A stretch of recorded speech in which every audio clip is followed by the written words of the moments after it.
They told me I'd be dead by 85. That's what Dr. Patterson said when I turned 80. Hattie, your pressure's through the roof, your cholesterol's a mess, and your blood sugar's dancing with diabetes. 5 years, maybe 10 if you're lucky. Well, Dr. Patterson retired 3 years ago, and I'm still here at 97, eating raw garlic every night before bed like it's my job. Last month, my new doctor called 3 of his colleagues into the room just to look at my blood work. They stood there staring at those numbers like they'd seen a ghost. I wasn't always this way. For most of my life, I followed every rule the doctors gave me.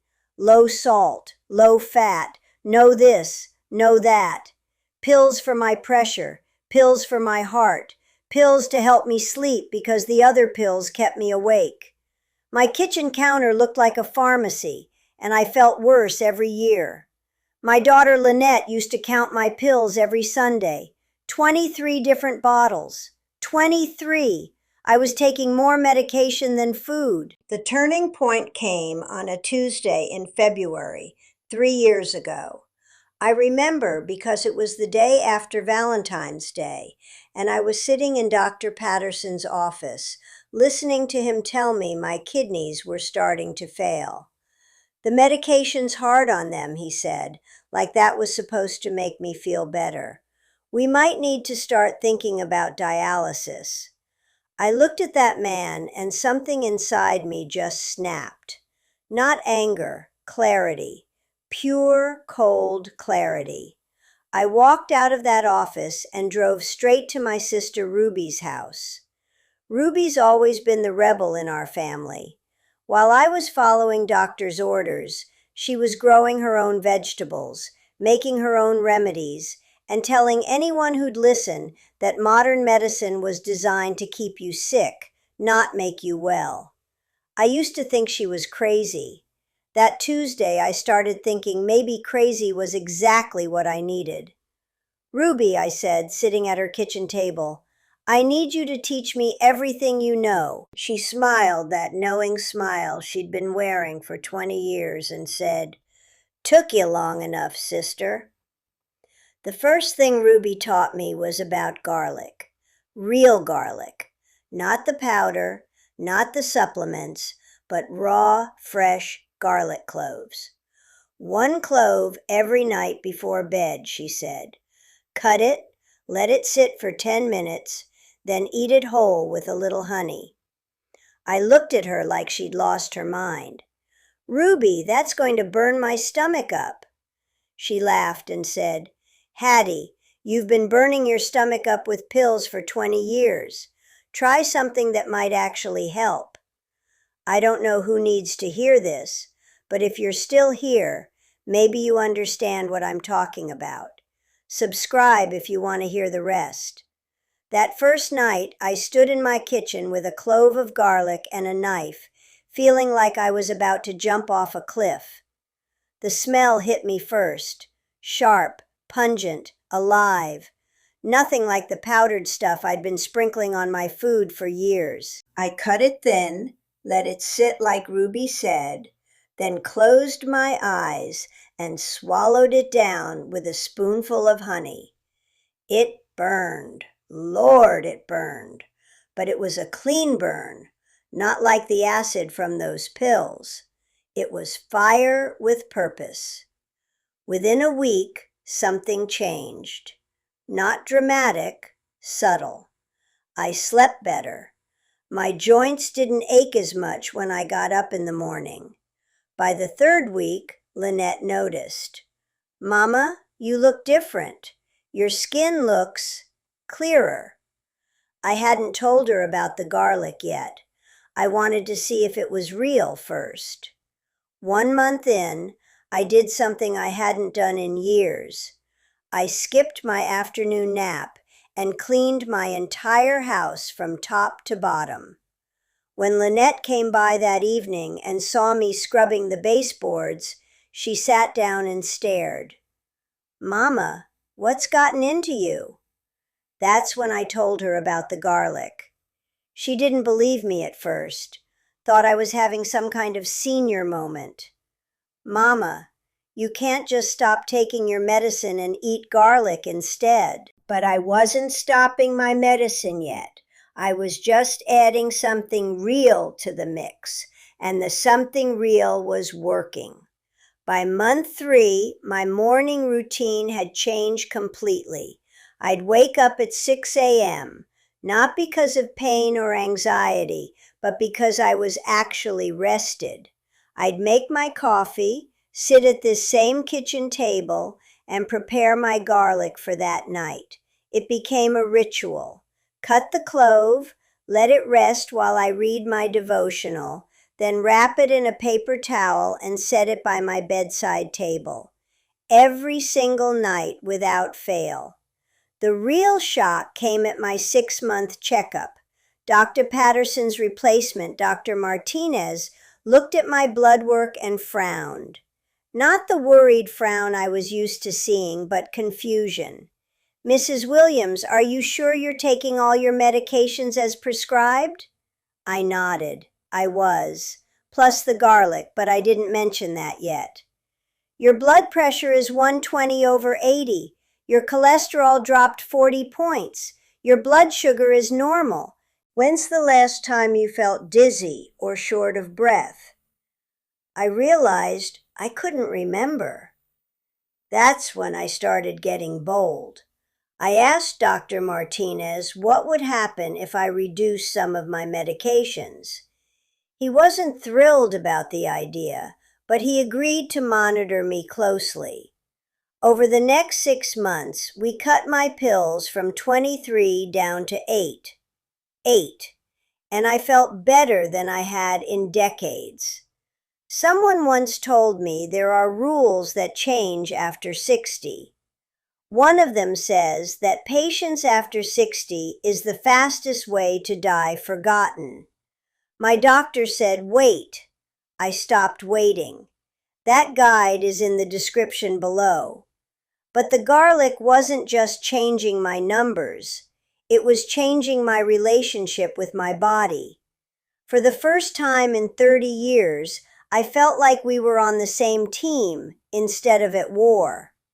Every night, as I'd prepare that clove, I'd think about all the years I'd spent afraid of my own body, treating it like an enemy that needed to be controlled and medicated into submission. The garlic reminded me that food could be medicine, that my body knew how to heal if I gave it the right tools.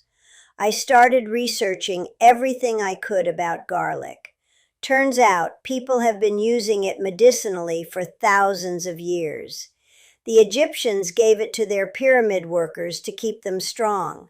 The Greeks used it for infections.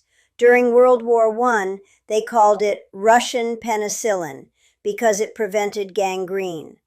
All this history, all this knowledge, and here I was at 94 just discovering it because nobody ever told me.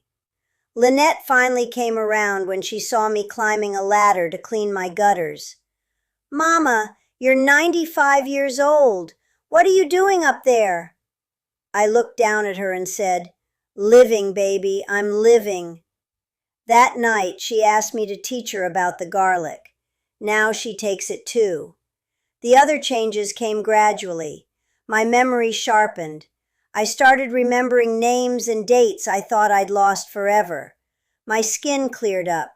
Age spots faded. Wrinkles softened. People at church started asking what I was doing different. When I told them about the garlic, most of them looked at me like I was talking nonsense. But a few listened.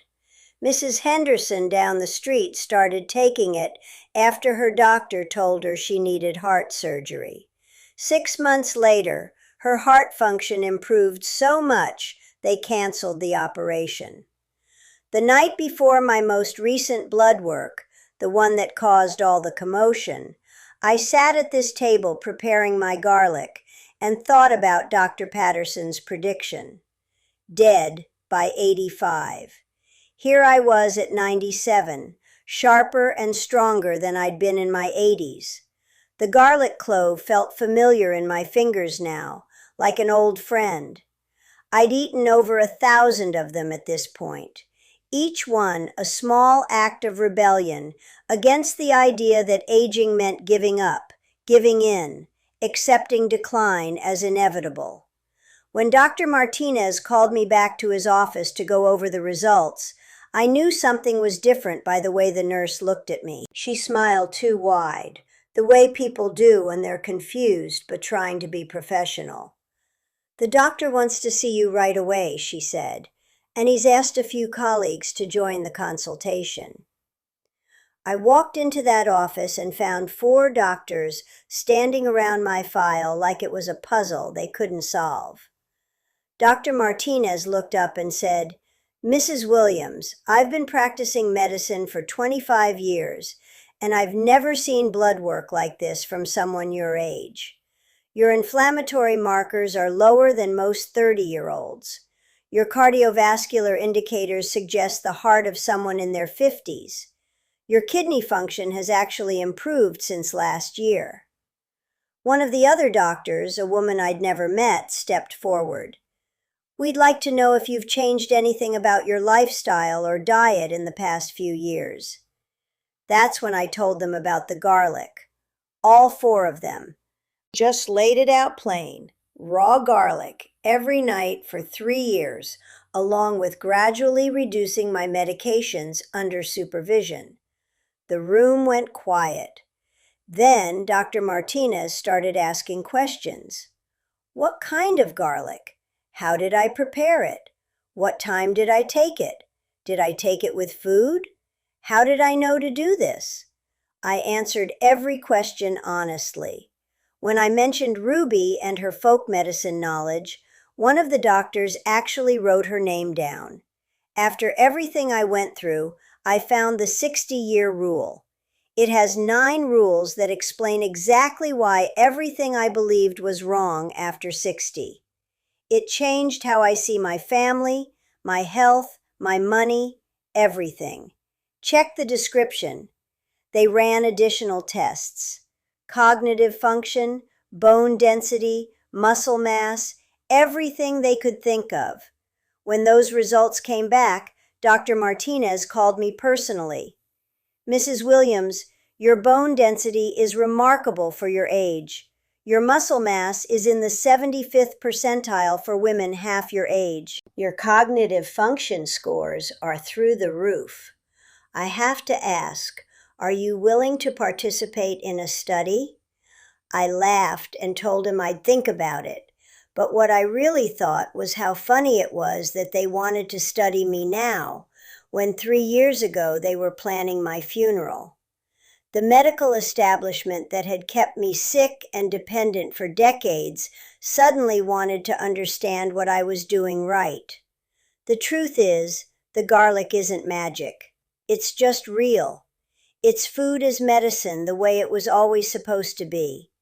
But somewhere along the way, we got convinced that healing had to come from laboratories and insurance companies instead of our own kitchens.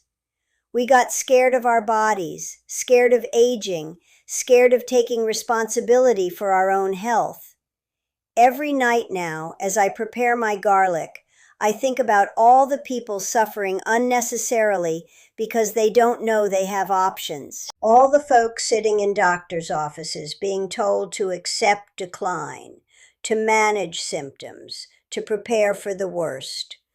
I think about who I might have been if I'd started this journey at 70 instead of 94, or 60, or 50. But I don't dwell on the lost years. At 97, I've learned that regret is heavier than any pill bottle, more toxic than any diagnosis. I focus on today, on tonight, on the clove of garlic sitting by my bedside, waiting to work its quiet magic while I sleep. Lynette asks me sometimes if I ever get tired of eating raw garlic every night. "Mama, doesn't it get boring?" I tell her the truth. It's the most exciting thing I do each day, because every clove is a choice to take care of myself instead of just managing symptoms, A choice to trust my body instead of fearing it. A choice to live instead of just surviving. Last week, my great-granddaughter visited. She's 12, smart as a whip, full of questions. She watched me prepare my garlic and asked why I did it. I told her the whole story. The pills, the predictions, the blood work that amazed the doctors. When I finished, she said, "Grandma Hattie, are you going to live to be 100?" I looked at her serious little face and said, "Baby, I'm planning on 110. And I mean it. Not because the garlic is some miracle cure, but because I finally understand that my body and I are partners, not enemies. I feed it real food, I move it every day, I rest it properly, and I don't poison it with fear and resignation." The garlic is just one piece of a bigger puzzle. The puzzle of remembering that we have more power over our health than anyone ever told us. 3 years ago, I was preparing to die. Tonight, I'm preparing to live. The garlic sits on my counter, fresh and pungent and full of possibility. In a few hours, I'll cut it, let it rest, and swallow it down with honey, the way I have over 1,000 times before. And tomorrow morning, I'll wake up grateful for another day, another chance to prove that 97 is just a number, not a death sentence. The doctors can study me all they want. They can run their tests and write their papers and try to understand what happened. But I already know the answer. I stopped believing that getting older meant giving up. I stopped trusting other people more than I trusted myself. And I started eating raw garlic every night before bed like my life depended on it, because it did.